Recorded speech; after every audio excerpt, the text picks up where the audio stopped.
our adult sexual patterns, habits, blocks, fetishes, likes, dislikes can really be threaded back to the influences and experiences of our body during the developmental years.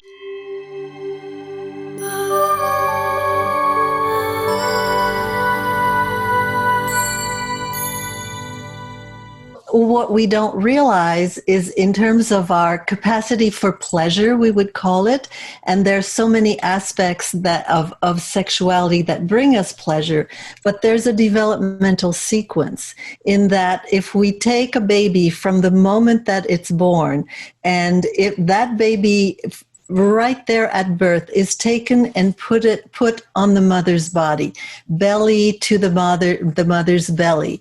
And so right there is an imprint of being received into the world.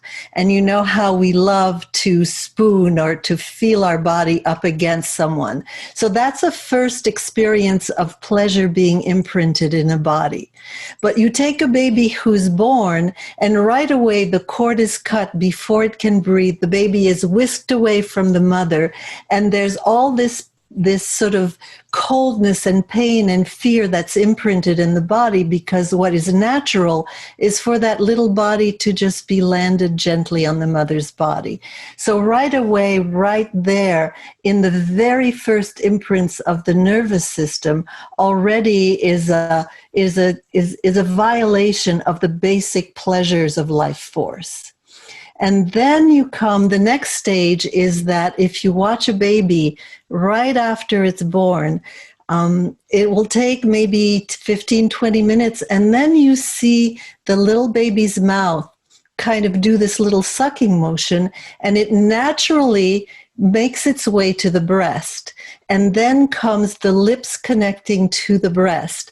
And so here now is a basic imprint of pleasure at the mouth, which will affect how an adult takes pleasure in kissing and connecting through kissing. So you could see that the basic imprints that we think about sometimes as sexual have their roots in how gently, lovingly, caringly a child is taken through their developmental steps.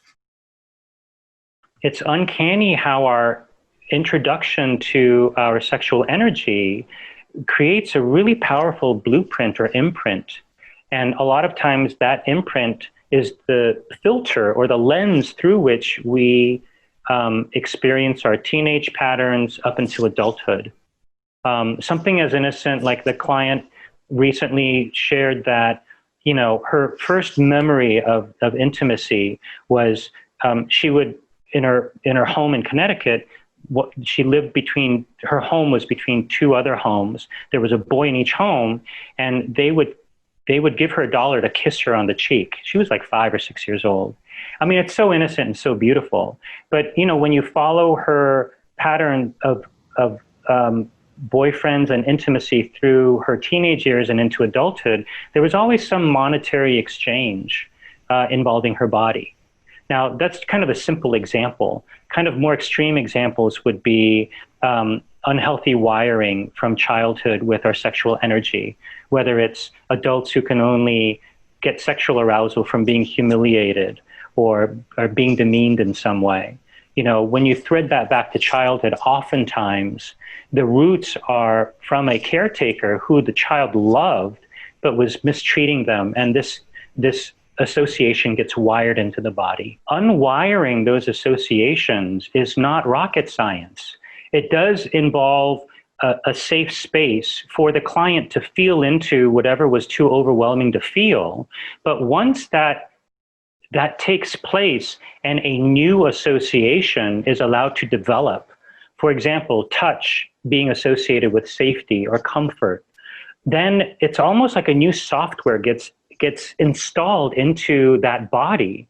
And if it is of a positive nature, that new software can be the leading software of what the client then starts to seek in those kinds of actions.